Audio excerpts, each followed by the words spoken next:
2019년 11월의 어느 깊은 밤, 두만강 국경 근처에서 한 대의 앰뷸런스가 국경 검문소를 향해 달리고 있었습니다. 운전석에는 백색 가운을 입은 30대 여성이, 뒷좌석에는 산소 마스크를 쓴 환자가 실려 있었습니다. 긴급 후송이라는 명목이었죠. 하지만 국경 검문소를 통과한 그 앰뷸런스가 멈춰 섰을 때 보초병들이 발견한 것은 상상을 초월하는 광경이었습니다. 뒷좌석에 누워있던 환자는 산소 마스크 뒤로 눈을 부릅뜬 채 숨을 죽이고 있었고, 앰뷸런스 바닥에는 무려 6명의 사람들이 숨어 있었습니다. 의료 장비함 속, 들건 및 심지어 운전석 뒤 공간까지. 저는 그 운전석에 앉아있던 간호사였습니다. 그리고 환자 역할을 한 사람은 제 엄마였습니다. 우리가 목숨을 걸고 그 좁은 공간에 7명을 숨긴 이유는 단순한 탈북이 아니었습니다. 그 안에는 여러분이 상상도 못할 충격적인 비밀이 숨어 있었습니다. 이제 화면이 시작하기 전에 무료로 할 수 있는 구독 버튼 눌러주시면 감동적인 탈북 이야기 만드는데 큰 힘이 되고 있습니다. 저는 1989년 함경북도 청진에서 태어났습니다. 아버지는 당 간부였고 어머니는 초등학교 교원이었죠. 비교적 안정된 집안 환경 덕분에 저는 2007년 평양의학대학 간호학부에 입학할 수 있었습니다. 대학 시절은 그야말로 지옥이었습니다. 매일 아침 5시 30분 기상, 6시부터 1시간 동안 김일성, 김정일 동지의 혁명 역사 학습으로 그 다음 2시간 체력 단련과 군사훈련이 이어졌습니다. 정작 의학 수업은 오후에나 시작되었고, 교재는 1970년대 소련 의학서를 번역한 것들이 대부분이었습니다. 동무들, 미제국주의자들의 침략에 맞서 인민의 건강을 지키는 것이 우리의 숭고한 임무입니다. 교수들은 매일 이런 구호를 외치게 했지만 실습실에는 제대로 된 의료 장비 하나 없었습니다. 주사기는 몇 번씩 재사용했고 붕대는 빨아서 다시 썼습니다. 수술 실습은 대부분 이론으로만 배웠고 실제 수술을 본 것은 졸업 직전에야 가능했습니다. 2012년 저는 청진 제1인민병원에 간호사로 배치되었습니다. 설렘과 기대를 안고 출근한 첫날, 저는 충격에 빠졌습니다. 병원 건물은 낡고 곰팡이가 피어 있었고 겨울인데도 난방이 되지 않았습니다. 입원실에는 환자들이 자기 이불을 가져와 덮고 누워 있었고 보호자들이 아궁이에 불을 떼서 밥을 지어 먹고 있었습니다. 선생님, 주사 한 대만 놓아주십시오. 동무 미안하오. 지금 주사약이 없소. 장마당에 가서 구해오면 놓아줄 수 있소. 이것이 북한 병원의 현실이었습니다. 환자들은 자기가 직접 약을 구해와야 했습니다. 주사약, 항생제, 심지어 붕대와 솜까지도 환자가 장마당에서 사와야 했죠. 제 월급은 3,000원이었습니다. 당시 쌀 1kg이 5,000원이었으니 제 한 달 월급으로는 쌀 600g도 살 수 없었습니다. 살아남기 위해서는 부업이 필수였습니다. 간호사 동무, 우리 아버지 좀 잘 봐주시오. 이거 작은 정성이요. 환자 보호자들은 몰래 봉투를 건네곤 했습니다. 안에는 미와 달러나 중국 위안화, 때로는 담배나 술이 들어 있었죠. 처음에는 거절했지만 병원장부터 의사, 간호사 모두가 이런 식으로 생계를 유지했습니다. 더 충격적인 것은 수술실 풍경이었습니다. 수술 중에 집도의가 갑자기 수술을 멈추는 경우가 있었습니다. 보호자 나오시오. 환자 상태가 위중하오. 지금 당장 수혈이 필요한데 혈액이 없소. 혈액 한 봉지에 50달러요. 보호자가 돈을 구해올 때까지 환자는 수술대 위에서 기다려야 했습니다. 돈을 구하지 못하면 수술은 중단되었고 환자는 그대로 죽어갔습니다. 저는 그런 환자들을 수없이 보았습니다. 조금만 빨리 수술하면 살 수 있는 환자들이 돈이 없어서 죽어가는 모습을 말입니다. 어떤 날은 밤새 울었습니다. 내가 왜 간호사가 되었을까? 사람을 살리려고 이 일을 시작했는데 나는 무엇을 하고 있는가? 2018년 가을, 제 인생이 완전히 바뀐 사건이 일어났습니다. 엄마가 복통과 소화불량을 호소하기 시작한 것입니다. 어머니, 병원에 가보셔야겠어요. 괜찮다, 괜찮아. 소화제 좀 구해다 먹으면 나을 거야. 하지만 증상은 점점 심해졌고 결국 저는 엄마를 병원으로 모셨습니다.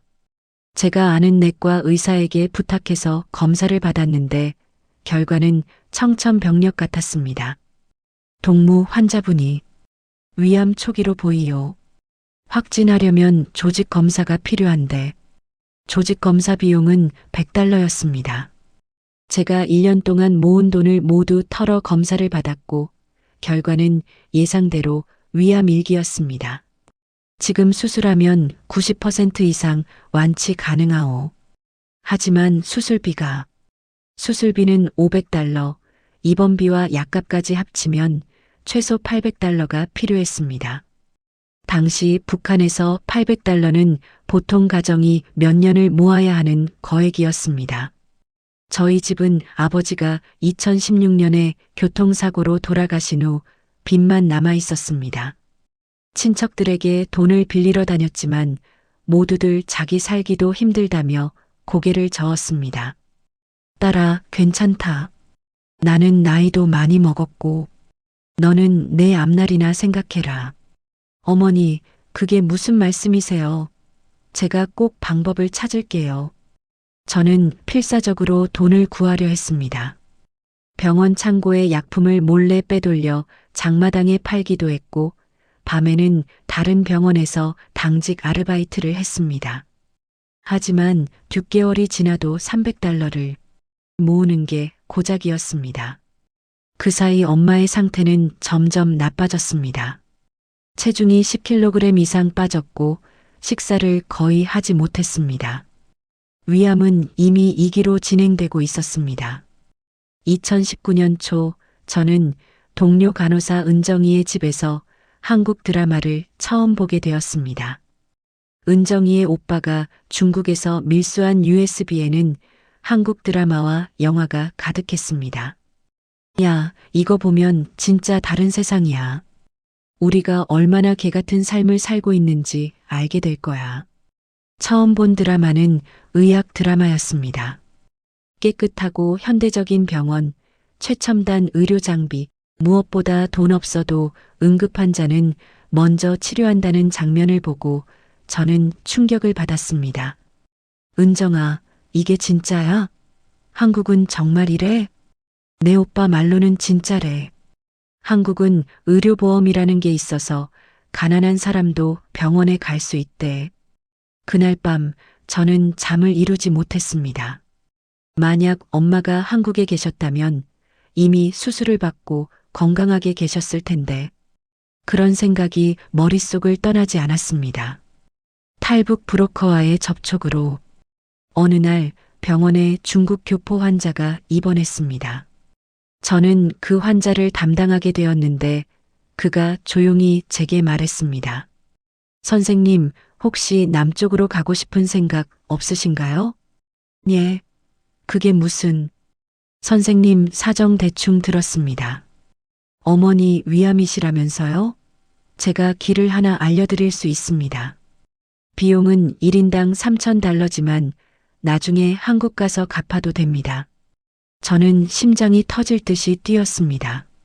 탈북을 도와주는 브로커가 있다는 것은 들어 알고 있었지만 직접 접촉할 기회가 생길 줄은 몰랐습니다. 하지만 저희 어머니는 지금 거동이 불편하신데 두만강을 건널 수가 있을까요? 그래서 제가 특별한 방법을 제안하는 겁니다. 선생님이 간호사시잖아요. 병원 앰뷸런스를 이용하는 겁니다. 브로커는 자세한 계획을 설명해 주었습니다. 국경 근처 지역으로 환자 후송한다는 명목으로 앰뷸런스를 몰고 가서 미리 약속된 지점에서 국경을 넘는다는 것이었습니다. 과거에도 몇 번 성공한 적이 있습니다. 검문소에서는 응급 환자가 실린 앰뷸런스를 자세히 검사하지 않거든요. 특히 밤에는 더욱 그렇습니다. 집으로 돌아와 엄마께 조심스럽게 말씀드렸습니다. 어머니, 한국으로 가면 암 치료를 받을 수 있어요. 제가 방법을 찾았어요. 뭐? 한국? 너 미쳤니? 그게 얼마나 위험한 일인지 알아? 어머니를 이대로 보낼 수 없어요. 이대로 있으면 어머니는 6개월도 못 버티실 거예요. 엄마는 극구 반대했지만 저는 이미 결심한 상태였습니다. 만약 실패하면 정치범 수용소로 끌려가 죽을 것입니다. 하지만 이대로 있어도 엄마를 잃을 것이 분명했습니다. 그렇다면 1%의 가능성이라도 있는 쪽에 걸어보고 싶었습니다. 브로커와 여러 차례 비밀 접선을 가졌습니다. 계획은 다음과 같았습니다. 저는 병원에서 앰뷸런스 야간 당직을 자원한다. 국경 근처 협동농장에서 응급 환자가 발생했다는 가짜 연락을 받는다. 엄마를 환자로 가장하여 앰뷸런스에 태우고 출발한다. 중간 지점에서 다른 탈북자 5명을 더 태운다. 국경 검문소를 통과한 후 미리 약속된 지점에서 차를 버리고 강을 건넌다. 중국 측에서 브로커의 협력자들이 기다리고 있다가 한국 대사관으로 이송한다. 가장 위험한 순간은 검문소 통과와 강을 건널 때였습니다. 검문소에서 차 안을 자세히 조사하면 끝이었고 강을 건널 때 발각되면 총에 맞을 수 있었습니다. 선생님, 앰뷸런스 안에 숨을 공간을 만들어야 합니다. 의료 장비함, 들건 및 운전석 뒤쪽 최대한 활용해야 합니다. 7명이나 어떻게 다 숨겨요? 해야 합니다. 이게 유일한 방법입니다. 2019년 11월 15일 실행 날짜를 잡았습니다.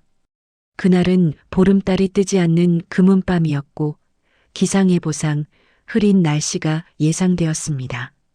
저는 병원장에게 11월 15일 야간 당직을 자원했습니다. 원해숙 동무 자네가 야간 당직을 자원하다니 참 열성적이군. 좋네, 허락하겠네. 앰뷸런스 점검을 하면서 몰래 개조 작업을 했습니다. 의료 장비함의 속을 파내어 사람 1명이 들어갈 공간을 만들었고 들건 밑에도 숨을 공간을 확보했습니다. 운전석 뒤 공간에는 얇은 철판으로 가짜 벽을 만들어 그 뒤에 사람을 숨길 수 있게 했습니다. 브로커는 5명의 탈북자들을 준비했습니다. 그들도 각자 목숨을 걸어야 하는 절박한 사람들이었습니다. 20대 여자 대학생, 30대 남자 2명, 40대 여자, 그리고 60대 할머니였습니다. 왜 다들 탈북하려고 하세요? 제 남편이 정치범 수용소로 끌려갔어요. 저도 곧 잡혀갈 거예요. 저는 장마당에서 한국 영화를 팔다가 적발됐습니다. 재교육소에서 탈출했어요. 각자의 사연이 있었고 모두 목숨을 걸어야 하는 이유가 있었습니다. 출발하는 날이었어요. 2019년 11월 15일 밤 11시 저는 앰뷸런스 운전석에 앉아 시동을 걸었습니다. 손이 너무 떨려서 키를 제대로 잡을 수가 없었습니다. 엄마는 뒷좌석에 환자로 누워 계셨고 산소 마스크를 쓰고 계셨습니다. 엄마의 손을 꼭 잡았습니다. 어머니, 꼭 성공할 거예요. 믿어주세요. 딸아, 무서워. 정말 무서워. 저도 무서워요. 하지만 해야 해요. 첫 번째 지점에서 20대 여대생과 60대 할머니를 태웠습니다. 여대생은 의료 장비함 속으로, 할머니는 들건 밑으로 들어갔습니다. 숨소리도 내지 마세요. 절대로요. 두 번째 지점에서 30대 남자 2명을 태웠습니다. 한 명은 운전석 뒤 가짜 벽 뒤로, 다른 한 명은 앰뷸런스 바닥에 납작 엎드렸습니다.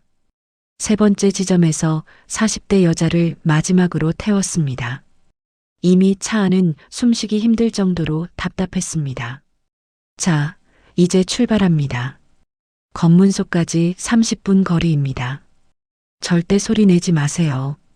기침도 참으세요. 목숨 걸고 참으세요. 새벽 2시에 검문소가 보이기 시작했습니다. 저는 사이렌을 켜고 속도를 높였습니다. 응급환자 후송이라는 것을 강조하기 위해서였습니다. 정지. 보초병이 손을 들어 차를 세웠습니다. 저는 창문을 내리고 통행증을 내밀었습니다. 무슨 일이요? 협동농장에서 응급환자 발생했습니다. 급성 충수염 의심 환자입니다. 지금 당장 도시병원으로 후송해야 합니다. 보초병은 플래시로 차 안을 비췄습니다. 뒷좌석에 누워있는 엄마가 보였습니다. 엄마는 고통스러운 표정을 지으며 신음했습니다. 아파. 배가 너무 아파. 엄마의 연기는 완벽했습니다. 환자 상태가 심각해 보이는군.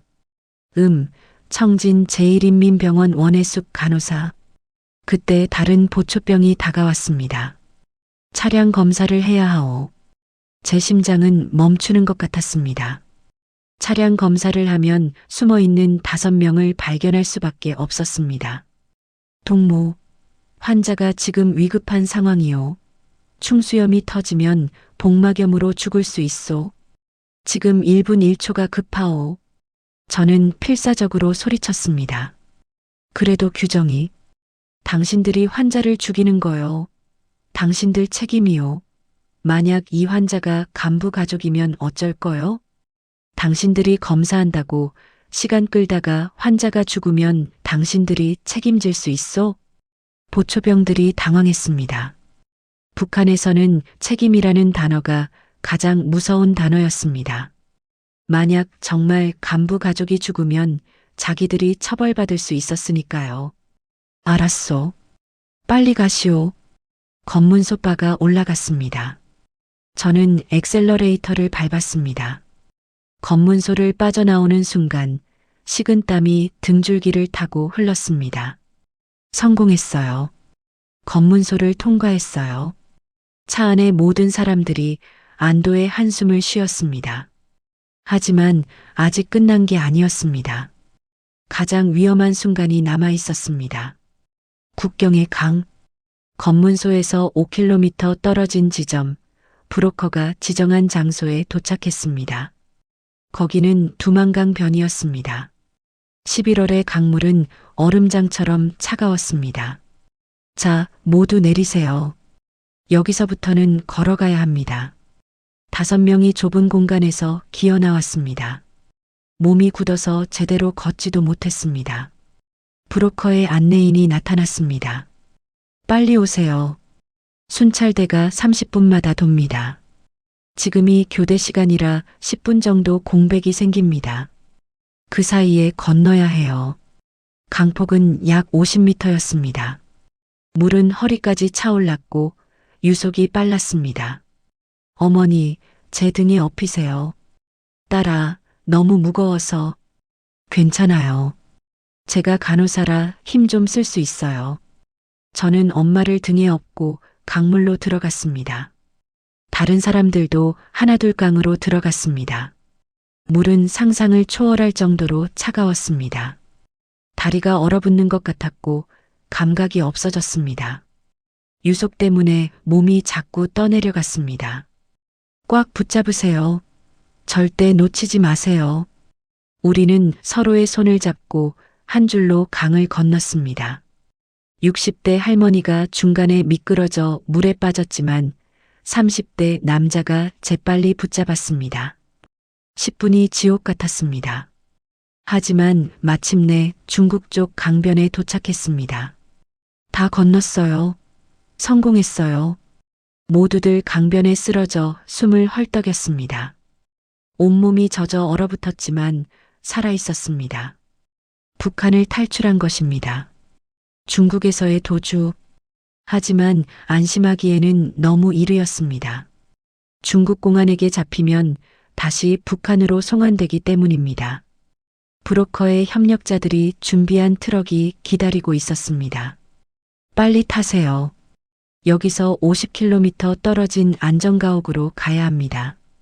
트럭 짐칸에 실려 흔들리는 동안 저는 엄마를 꼭 안았습니다. 엄마는 추위와 충격으로 의식이 흐릿했습니다. 어머니, 조금만 더 버티세요. 곧 따뜻한 곳에 도착할 거예요. 3시간을 달려 안전가옥에 도착했습니다. 중국 조선족 할머니가 운영하는 집이었습니다. 어서 오세요. 다들 옷 갈아입고 따뜻한 거 드세요. 뜨거운 국수와 따뜻한 옷이 준비되어 있었습니다. 그렇게 우리는 3일 동안 그 집에 숨어 있었습니다. 3일째 되는 날 밤, 우리는 다음 단계 이동을 준비하고 있었습니다. 그때 저는 다른 탈북자들과 이야기를 나누면서 충격적인 사실들을 알게 되었습니다. 20대 여대생 수진이가 먼저 자기 이야기를 꺼냈습니다. 사실, 저는 탈북자가 아니에요. 예, 그게 무슨 말이에요? 저는 이미 5년 전에 탈북했어요. 한국에서 2년 동안 살았고요. 그런데 다시 북한으로 들어갔어요. 우리 모두는 믿을 수 없다는 표정으로 그녀를 쳐다봤습니다. 목숨 걸고 탈출한 북한에 다시 돌아간다는 것은 상상할 수 없는 일이었습니다. 왜요? 도대체 왜 다시 들어갔어요? 수진이는 눈물을 흘리며 말했습니다. 제 남동생 때문이에요. 제가 탈북한 후 우리 가족이 연좌제로 처벌받았어요. 아버지는 탄광으로 강제 이주당했고 남동생은 군대에서 쫓겨나 노동단련대로 끌려갔어요. 저는 한국에서 남동생 생각에 잠을 잘 수가 없었어요. 그래서 다시 들어가서 동생을 구하려고 한 거예요? 네. 브로커를 통해 다시 북한으로 들어갔어요. 동생을 찾아서 함께 탈출하려고요. 그런데 수진이는 목이 메어 말을 잇지 못했습니다. 동생은 이미 죽었어요. 노동단련대에서 영양실조로. 제가 도착하기 한 달 전에 죽었어요. 제가 1년만 빨리 왔더라면. 우리 모두 침묵했습니다. 그녀의 고통이 너무나 생생하게 느껴졌습니다. 30대 남자 중 한 명인 철수가 말했습니다. 저는 아내와 아들을 두고 왔습니다. 뭐라고요? 제 아들은 겨우 5살이에요. 아내는 임신 7개월이고요. 하지만 저는 그들을 두고 혼자 탈출했습니다. 어떻게 그럴 수가 있어요? 철수는 고개를 떨구며 말했습니다. 저는 장마당에서 중국 상품을 파는 장사꾼이었어요. 그런데 보이부에서 제가 중국산 USB를 유통한다는 정보를 입수했대요. 곧 체포될 거라는 정보를 얻었어요. 체포되면 정치범 수용소행이에요. 그래도 가족을, 제가 잡히면 아내와 아들도 함께 수용소로 끌려가요. 3대가 멸문당하는 거죠. 그래서 저는 혼자 먼저 탈출하기로 했어요. 한국 가서 돈을 벌어서 나중에 아내와 아들을 빼내려고요. 그게 가능해요? 가능해야죠. 반드시 가능하게 만들 거예요. 브로커들은 돈만 있으면 누구든 빼낼 수 있다고 했어요. 저는 한국 가서 미친 듯이 일해서 돈을 벌 거예요. 그리고 꼭 가족을 구할 거예요. 그의 눈빛은 처절했습니다. 40대 여자 명숙이가 입을 열었습니다. 혜숙 씨, 우리 같은 처지네요. 예, 무슨 말씀이세요? 저도 간호사였어요. 아니, 정확히는 의사였죠. 의사셨어요? 네, 평양의학대학을 나와서 평양산원에서 산부인과 의사로 일했어요. 15년 동안이요. 명숙은 담담하게 자신의 이야기를 들려줬습니다. 어느 날 간부 부인이 출산하러 왔어요. 난산이었죠. 저는 최선을 다했지만 결국 아기가 죽었어요. 산모는 살렸지만 아기는 못 살렸어요. 그건 의료사고잖아요. 최선을 다했다면. 북한에서는 그게 통하지 않아요. 특히 상대가 간부 가족이면요. 그 남편이 보위부 고위 간부였어요. 그는 제가 고의로 아기를 죽였다고 몰아갔어요. 저는 의사 면허를 박탈당하고 지방 탄광촌으로 추방당했어요. 너무하네요. 그게 끝이 아니에요. 그 후 제 딸이 아팠어요.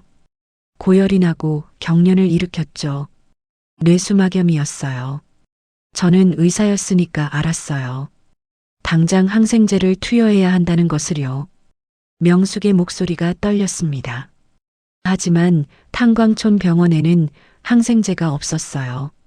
저는 병원을 뛰어다니며 항생제를 구걸했어요. 하지만 아무도 주지 않았어요. 저는 추방당한 의사였으니까요. 제 딸은 제 눈앞에서 죽어갔어요. 제가 의사인데 제 딸을 못 살렸어요. 우리 모두 울고 있었습니다. 그 후로 저는 미쳤어요. 이 나라에 대한 믿음이 완전히 무너졌어요. 제가 15년 동안 수백 명의 아기를 받았는데 정작 제 딸은 못 살렸어요. 이게 뭡니까? 이게 인민의 나라입니까? 60대 할머니 순이가 마지막으로 입을 열었습니다. 애들아, 너희는 아직 젊어서 희망이 있어. 하지만 나 같은 늙은이는 할머니 무슨 말씀을 그렇게 하세요? 사실 나는 탈북자가 아니야. 예. 할머니의 다음 말은 우리 모두를 충격에 빠뜨렸습니다. 나는 원래 남한 사람이야. 1969년에 남파 공작원이었던 남편을 따라 북한으로 넘어갔지. 네. 남한에서 북한으로요? 그때는 철없었어. 사랑에 눈이 멀었지. 남편이 북한은 인민의 천국이라고 했어. 남한은 미제국주의의 식민지라고 했어. 나는 그 말을 믿었어. 22살 때였어. 할머니는 50년 전을 회상하며 말을 이어갔습니다. 북한에 도착했을 때 충격받았어. 천국이라더니 지옥이더라고. 하지만 나 같은 늙은이는 할머니 무슨 말씀을 그렇게 하세요? 사실 나는 탈북자가 아니야. 예. 할머니의 다음 말은 우리 모두를 충격에 빠뜨렸습니다. 나는 원래 남한 사람이야. 1969년에 남파 공작원이었던 남편을 따라 북한으로 넘어갔지. 네. 남한에서 북한으로요? 그때는 철없었어. 사랑에 눈이 멀었지.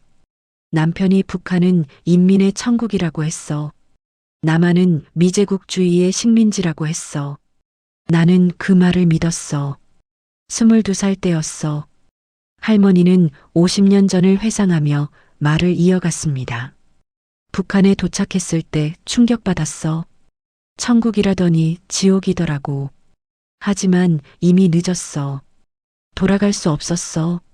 남편은 몇 년 후 숙청당해서 총살당했어. 나는 혼자 남아서 50년을 살았어.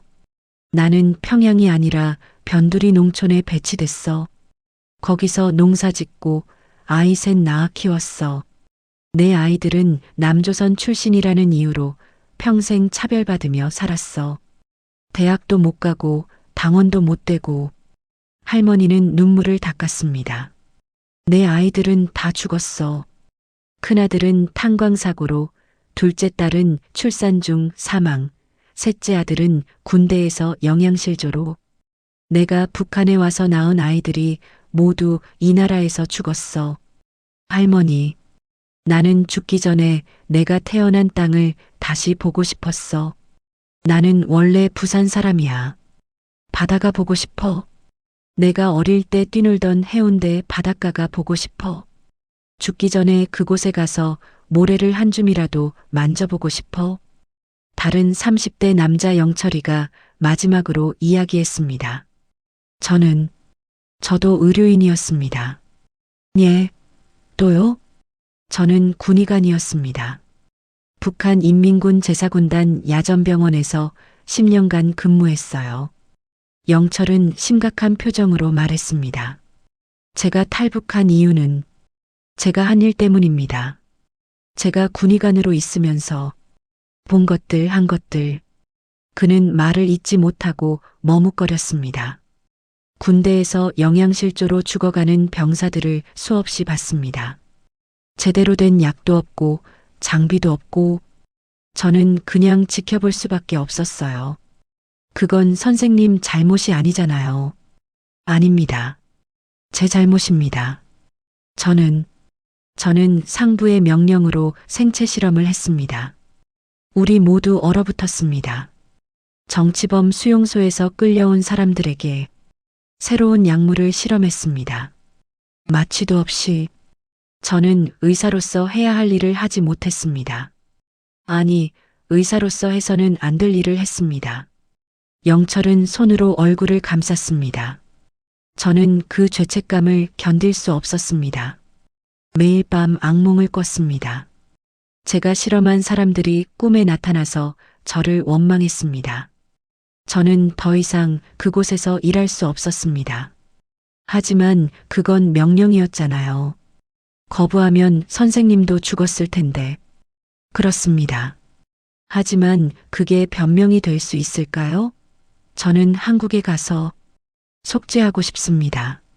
제가 한 일을 세상에 알리고 그래서 다시는 이런 일이 일어나지 않게 하고 싶습니다. 그날 밤 저는 모든 것을 이해했습니다. 제가 앰뷸런스에 태운 6명은 단순한 탈북자들이 아니었습니다.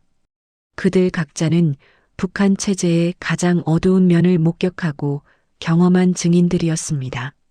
사랑하는 동생을 구하려다 실패한 제2북자, 가족을 두고 혼자 탈출한 아버지, 간부의 보복으로 딸을 잃은 의사, 50년 만에 고향으로 돌아가는 할머니, 생체 실험에 죄책감을 안고 사는 군의관, 그리고 저와 제 엄마 마이너스 돈이 없어서 치료받지 못하는 환자와 그런 환자를 지켜만 봐야 했던 간호사.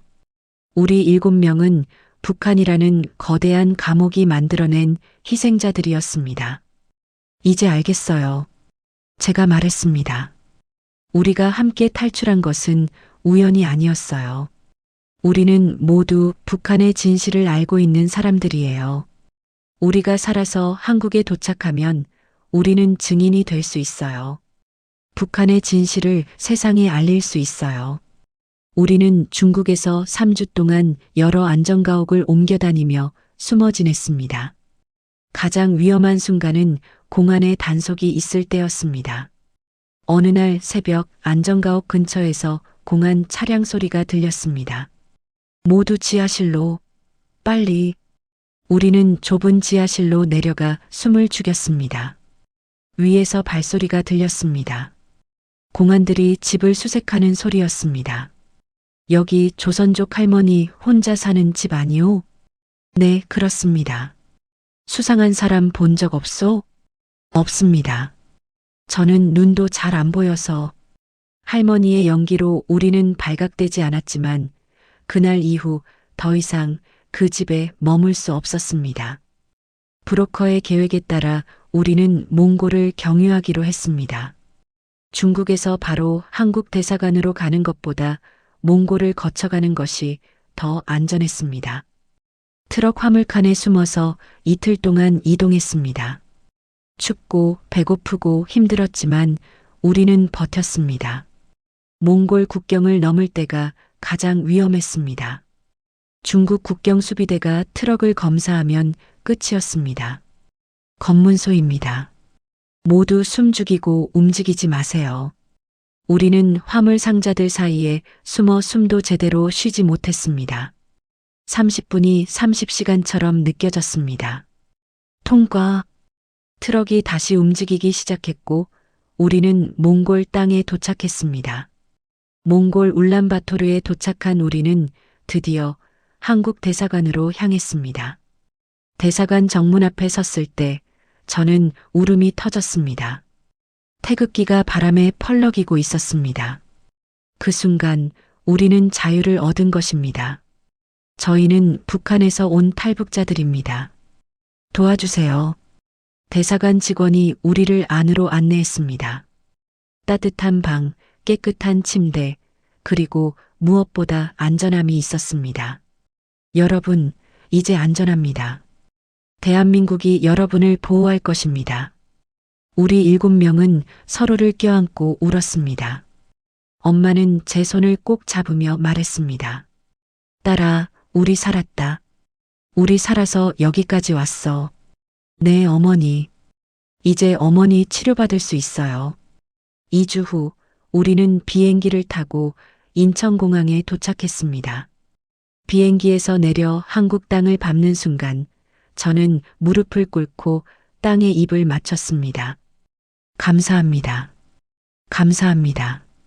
공항에는 통일부 직원들과 하나원 북한 이탈 주민 정착 지원 사무소 관계자들이 우리를 기다리고 있었습니다. 환영합니다. 대한민국에 오신 것을 환영합니다. 우리는 하나원으로 이송되어 3개월간의 적응 교육을 받게 되었습니다. 하지만 그 전에 가장 급한 것이 있었습니다. 제 어머니가 위암 환자입니다. 빨리 치료를 받아야 합니다. 걱정하지 마세요. 바로 병원으로 모시겠습니다. 엄마는 서울의 한 대학병원으로 긴급 이송되었습니다. CT와 MRI 검사 결과 위암은 이미 3기로 진행되어 있었습니다. 수술이 가능합니다. 하지만 항암 치료를 병행해야 합니다. 북한에서는 상상도 못할 첨단 의료 시스템이었습니다. 수술은 5시간 걸렸고 성공적이었습니다. 수술 잘 끝났습니다. 70% 정도는 완치 가능할 것으로 보입니다. 엄마가 회복실에서 깨어났을 때 저는 엄마의 손을 잡고 울었습니다. 어머니, 해냈어요. 우리 해냈어요. 딸아, 고마워. 내가 아니었으면 엄마는 진작 죽었을 거야. 국민건강보험 덕분에 수술비와 치료비의 대부분은 지원받을 수 있었습니다. 북한에서는 $800를 구하지 못해 속수무책이었는데 한국에서는 제대로 된 치료를 받을 수 있었습니다. 하나원 교육을 마친 후 우리 7명은 각자의 길을 걸어가기 시작했습니다. 수진이는 대학에 복학하여 사회복지학을 전공했습니다. 그녀는 탈북자 지원 NGO에서 일하며 북한에 남아있는 가족들을 구출하는 일을 돕고 있습니다. 철수는 건설 현장에서 일하며 돈을 모았습니다. 3년 후 그는 브로커를 통해 아내와 아들을 탈북시키는데 성공했습니다. 지금은 가족과 함께 작은 식당을 운영하고 있습니다. 명숙은 한국에서 의사 면허를 다시 취득하기 위해 공부하고 있습니다. 나이가 많아 어렵지만 그녀는 포기하지 않았습니다. 한국에서 다시 의사가 되어 북한에서 치료받지 못하는 사람들을 위해 일하고 싶다는 것이 그녀의 꿈입니다. 순이 할머니는 부산으로 내려갔습니다. 50년 만에 다시 본 해운대 바다 앞에서 할머니는 한참을 울었습니다. 이제 죽어도 여한이 없다고 하시던 할머니는 지금도 건강하게 부산에서 살고 계십니다. 영철은 국정원과 통일부의 북한 군대와 생체 실험에 대한 증언을 했습니다. 그의 증언은 UN 북한 인권조사위원회에 전달되었습니다. 지금은 탈북자 상담센터에서 일하며 자신의 경험을 나누고 있습니다. 저는 한국에서 간호사 면허를 인정받기 위해 1년 동안 공부했습니다. 시험에 합격한 후 서울의 한 대학병원 응급실에서 일하게 되었습니다. 첫 출근 날 북한에서는 상상도 못할 장비들을 보며 눈물이 났습니다. 인공호흡기, 제세동기, 각종 모니터링 장비. 이런 것들이 있었다면 북한에서 얼마나 많은 생명을 살릴 수 있었을까요? 어느 날 응급실에 위장출혈로 쓰러진 할머니가 실려왔습니다. 보호자가 없었고 할머니는 의식이 없었습니다. 보호자가 없어도 일단 치료부터 합니다. 생명이 먼저입니다. 의사의 그 말을 듣는 순간 저는 북한에서의 기억이 떠올랐습니다. 돈이 없어서 치료받지 못하고 죽어간 수많은 환자들. 저는 지금 제대로 된 의료 시스템에서 일하고 있습니다. 환자의 경제력이 아니라 환자의 상태가 치료의 우선순위를 결정하는 곳에서요. 2023년 11월 탈북 4주년이 되는 날, 우리 7명은 다시 모였습니다. 우리가 살아남은 것은 우연이 아닙니다. 영철이 말했습니다. 우리는 북한의 진실을 알고 있습니다. 우리에게는 그 진실을 세상에 알릴 의무가 있습니다. 우리는 함께 책을 쓰기로 했습니다. 그 책에는 우리 각자의 이야기가 담겨 있습니다. 북한의 의료 시스템, 연좌제, 정치범 수용소, 생체 실험, 그리고 탈북의 전 과정. 이 책이 북한에 남아있는 사람들에게 희망이 되길 바랍니다. 그리고 세계가 북한의 실상을 알게 되길 바랍니다. 지금 이 순간에도 북한에는 수백만 명의 사람들이 우리가 경험한 것과 같은 고통 속에서 살고 있습니다. 제대로 된 치료를 받지 못해 죽어가는 환자들, 사랑하는 가족과 헤어져야 하는 사람들, 자유를 꿈꾸지만 감히 시도하지 못하는 사람들. 엄마는 지금 건강을 회복하셔서 탈북자 지원 봉사활동을 하고 계십니다. 딸아, 우리가 받은 은혜를 갚아야지. 우리처럼 고통받는 사람들을 도와야 해. 저는 오늘도 응급실에서 환자들을 돌봅니다. 그리고 일과가 끝나면 탈북자 의료지원 봉사를 합니다. 북한에서 온 탈북민들은 의료 시스템에 적응하는 것을 어려워합니다.